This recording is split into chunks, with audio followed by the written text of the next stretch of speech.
Ladies and gentlemen, please welcome Timothy Conver, Aero Environment, Peter Corcel, Gridpoint, David Crane, NRG Energy, Seifi Gassemi, Rockwood Holdings, Carlos Ghosn, Nissan Motor Company, Mac Heller, Coda Automotive, Alex Molinaroli, Johnson Controls Power Solutions, Ruben Munger, Bright Automotive, Frederick Smith, FedEx Corporation, David View, A123 Systems, and Robbie Diamond, President of Electrification Coalition.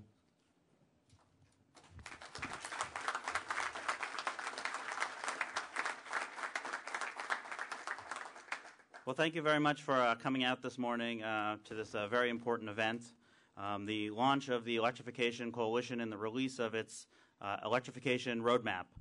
I wanted to just start by thanking all the Electrification Coalition members who are able to join us here today. Really a testament to their belief in the cause that 10 of the 13 were able to make it. And I wanted to thank them for their hard work and their commitment over the last few months in reviewing, as you see, a very lengthy document and really providing great feedback and edit to the team, the policy team, so that they could put this together. With that, I want to, unfortunately, I want to say thank you to the 3 electrification members who could not be here, Peter Darby of PG&E, Ray Lane of Kleiner Perkins, and Richard Lowenthal of Coulomb. They all send their regrets, but throw their weight behind the report. I want to thank the SAFE staff, Securing America's Future Energy, that has been a great partner for the Electrification Coalition, Ron Minsk, Sam Ori, James Blatchford, and Sabrina Howell. And along with them, thank PRTM, the consulting firm, for working with us. They were great and brought an incredible amount of technical expertise from the auto industry in helping us write the report.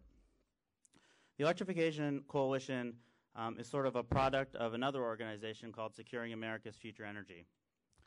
Securing America's Future Energy, or SAFE, was formed 4 years ago, and really it was about reducing our dependence on oil for economic and national security reasons. And over the 4 years, we came to the conclusion that electrification was the best way to make that happen.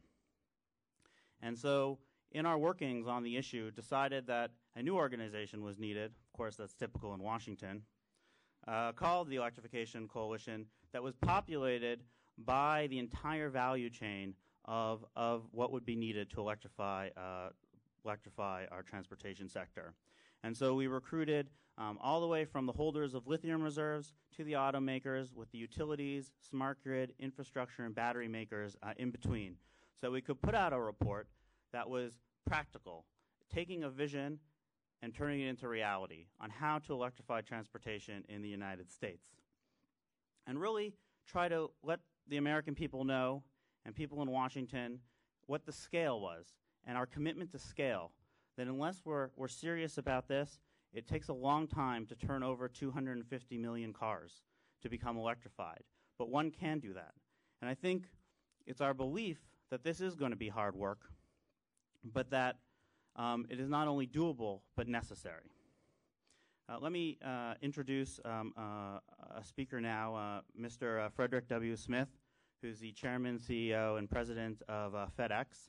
He certainly has an intimate understanding of the transportation sector. As many people like to say, he runs the clipper ships of the 20th and 21st century.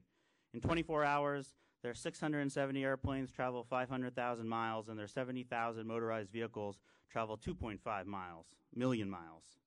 It's been a pleasure working with Mr. Smith over the last few years. There's really, truly no one more dedicated to this issue than him, both in what they do within FedEx and what he is able to do in Washington to try to change policy. Thank you, Mr. Smith.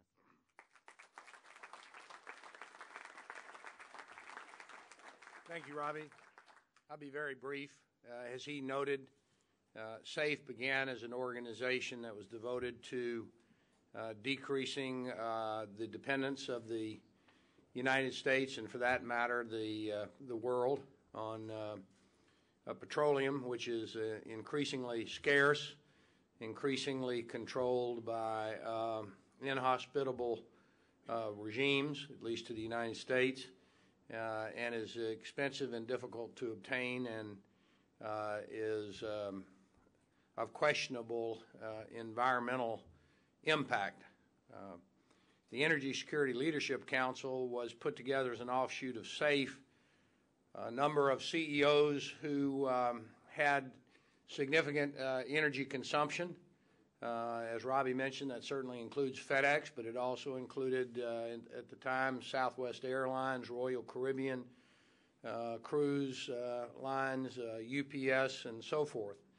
Along with the CEOs were a group of distinguished four-star military generals and admirals who had spent a significant part of their careers protecting the oil trades, and were quite concerned that the United States' increasing dependence on imported petroleum, which now is about 60% of our petroleum usage in the U.S. every day, would continue to escalate as a national security matter.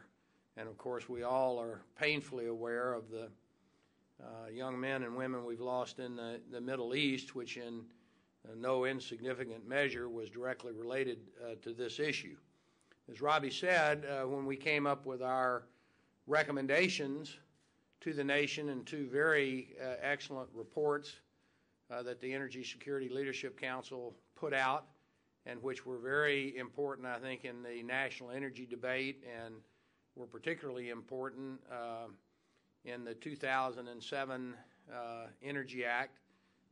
We focused on several initiatives: maximizing domestic oil and gas production, development of truly viable renewable fuels, and third, to increase fuel efficiency standards. And it was from that last endeavor that the issue of this meeting took hold, because when you looked at all of the options that were available